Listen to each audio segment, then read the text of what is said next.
Saya masih melihat akan ada kematian yang disebabkan oleh orang-orang yang nggak peduli ini tadi. Merekanya nggak mati, tapi mereka membunuh orang-orang lain.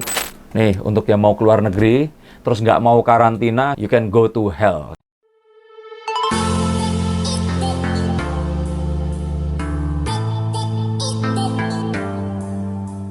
Halo Sensikers, kembali berjumpa bersama saya, Denny Darko. Tidak ada yang namanya misteri, yang ada adalah tanda-tanda yang kita semua coba untuk mengerti. COVID varian Omicron pada tanggal 29 Desember 2021 sudah tercatat 47 orang.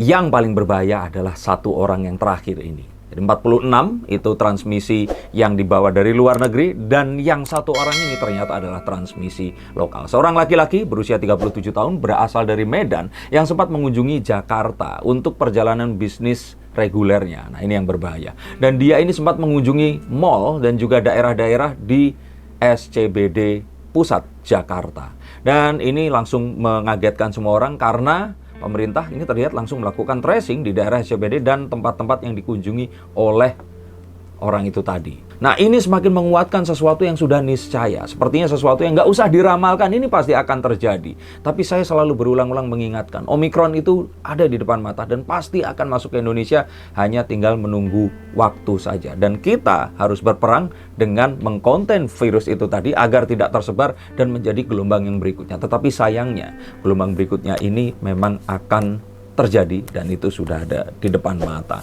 Nah, kita akan coba lihat dengan liburan yang seperti ini. Kita lihat Instagram artis-artis dan teman-teman kita yang memiliki kelebihan biaya di sini atau uang, mereka pergi ke luar negeri menikmati liburannya. Apakah mereka akan berpotensi membawa juga oleh-oleh yang sama ke Indonesia? Yuk kita akan lihat. Dan saya lihat bahwa ini adalah sesuatu yang niscaya, sehingga emosi, kekuatan batin kita itu yang paling utama yang harus benar-benar disiapkan untuk menghadapi situasi seperti ini. Kenapa kekuatan batin? Karena bagaimana kuatnya agar kita ini enggak terus kemudian lengah, mengajak anak-anak kita yang merengek ingin diajak jalan-jalan ke tempat yang terjadi kerumunan.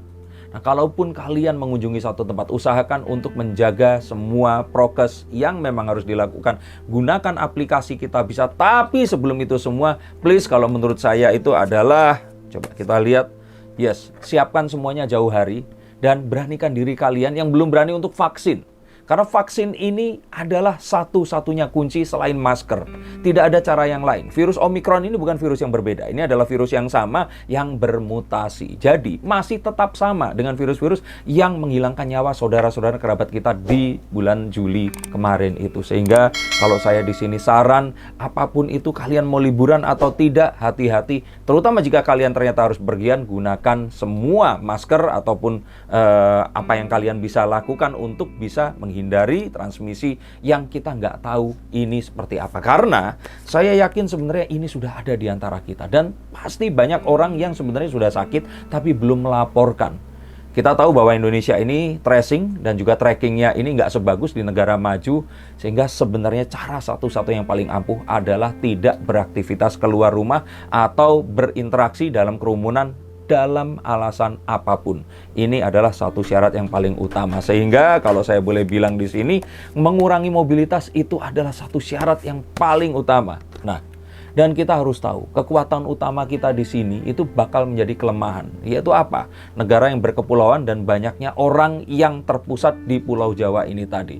Jakarta ini adalah pintu masuk dan akan sangat gampang menyebar ke daerah tanpa kita sadari. Maka daripada itu, yuk kita kurangi korbannya. Kita halangi percepatannya ini tadi dengan cara menghindari keluar rumah atau berinteraksi dengan orang yang di luar kebiasaan kita, dan sebisa mungkin kita sering melakukan tes untuk diri kita sendiri. Dan nah, untuk yang masih takut vaksin, cobalah cari alasan agar kalian menemukan kenapa kalian harus vaksin. Dan untuk yang masih pilih-pilih, please, vaksin ini nggak ada bedanya. Segeralah lakukan vaksin karena ini menyelamatkan hidup. Kalau kalian nggak sayang sama jiwa kalian, sayanglah jiwa orang-orang sekitar kalian. Saya masih melihat akan ada kematian yang disebabkan oleh orang-orang yang nggak peduli ini tadi. Merekanya nggak mati, tapi mereka membunuh orang-orang lain tanpa mereka sadari. Dan sayangnya ini akan terjadi kepada orang-orang yang masih takut dan waspada dengan vaksin ini. Please, lakukan vaksin, apapun itu, jangan pilih-pilih lagi. Lalu, nah, ini tuh memang kerasanya ini kayak sudah biasa. Kerasanya kayak udah tahun 2019, tapi percayalah, ini masih pandemi. Virus itu masih ada di sekitar kita. Dan mereka ini, itu tuh bahkan mungkin ada di dalam diri kita. Nah makanya, at least kalau nggak mau ngecek, kalian jangan berkeliaran. Kalian coba di rumah, sampai ini nanti lewat, sampai gelombangnya usai. Kan kita kemarin sudah belajar bahwa gelombang itu terjadi, namanya gelombang itu ada naik, pasti ada turun lagi. Dan ya sudah, semuanya kita tunda nanti sampai kita nanti turun. Saya lihat teman-teman saya pergi ke Bali, ke Jogja, dan kemana-mana. Oke, ini bagus untuk pariwisata, tapi tetap hati-hati karena jika kalian di sana tidak berhati-hati, maka mungkin transmisi lokal yang ada itu bisa saja sudah sampai ke sana. Dan terutama yang keluar negeri. Bahkan pemerintah di sini sudah menyiapkan untuk melakukan micro lockdown atau micro lockdown ini dilakukan jika nanti terjadi pelonjakan yang serius. Ingat, di luar negeri sudah ada lonjakan serius yang sangat besar dan sudah membunuh si Omicron ini tadi. Juga nih, untuk yang mau keluar negeri terus nggak mau karantina, shame on you. You can go to hell. Kalau menurut saya sih, kalian ini nggak bertanggung jawab pada diri kalian sendiri. Salah satu teman saya baru pergi ke Eropa. Dia pulang dan dia langsung terindikasi positif, semoga bukan Omicron, dan saat ini dia sedang di sebuah hotel menghabiskan uang hingga 15 juta rupiah karena harus karantina. Dan ini tidak terkecuali siapapun. Tidak ada yang namanya wakil rakyat dan sebagainya, semuanya harus karantina.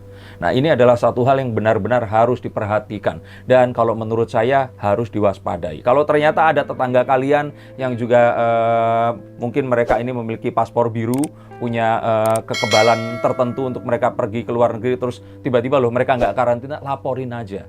Udah, kalian nggak perlu takut. Ini perkara hidup dan mati. Kalaupun ternyata mereka membenci kalian, they can go to hell, biarin aja. Kalau menurut saya kita harus benar-benar saling menjaga dan saling mengingatkan. Karena jika ini tidak kita lakukan, ingat, virus ini nggak punya kaki, nggak punya sayap, nggak punya tangan. Dia ini nggak bisa merangkak datang sendiri ke Indonesia atau tiba-tiba nanti akan tersebar sendiri. Yes, kalau dia ini akan bisa menular tanpa kita sadari. Dan itu yang paling kita takuti. Lalu akankah ada lonjakan? Kalau menurut saya iya, akan ada lonjakan. Memang kondisinya masih akan tetap mungkin sama seperti sekarang. Lonjakannya akan ada, tetapi ini masih bisa dikendalikan.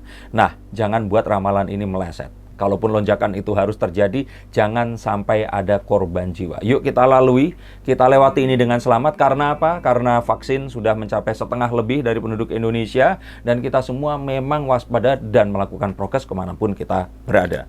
Lalu setelah ini akan ada apa? Kalau menurut saya sih kita akan lalui dulu Januari, Februari ini dengan ya banyaknya Omicron ini mulai akan masuk. Semoga saya salah. Tapi setelah itu, semoga nanti di hari kemenangan, di bulan April, saat Idul Fitri nanti, kita akan rayakan semuanya. Dan kita akan bisa lewati ini semua jika kita bisa melewatinya. Tapi ternyata jika nanti ini akan terjadi, maka kita nggak mau lagi nih Idul Fitri, nggak bisa pulang, nggak bisa sholat Id di rumah kita dulu. Dan kalau menurut saya, please lah, sudah 2 kali, yang ketiga ini mendingan jangan. Dan terakhir, yuk kita ikuti himbauan dari pemerintah, dari epidemiolog yang memang menguasai ini. Jangan rayakan tahun baru di luar rumah dengan kerumunan. Kita di rumah aja. Banyak film-film yang bagus yang akan menemani kita. Kalaupun mau bakar-bakaran ya sudah di halaman rumah aja. Nggak usah kita barengan sama orang-orang lain atau di tempat wisata dan sebagainya.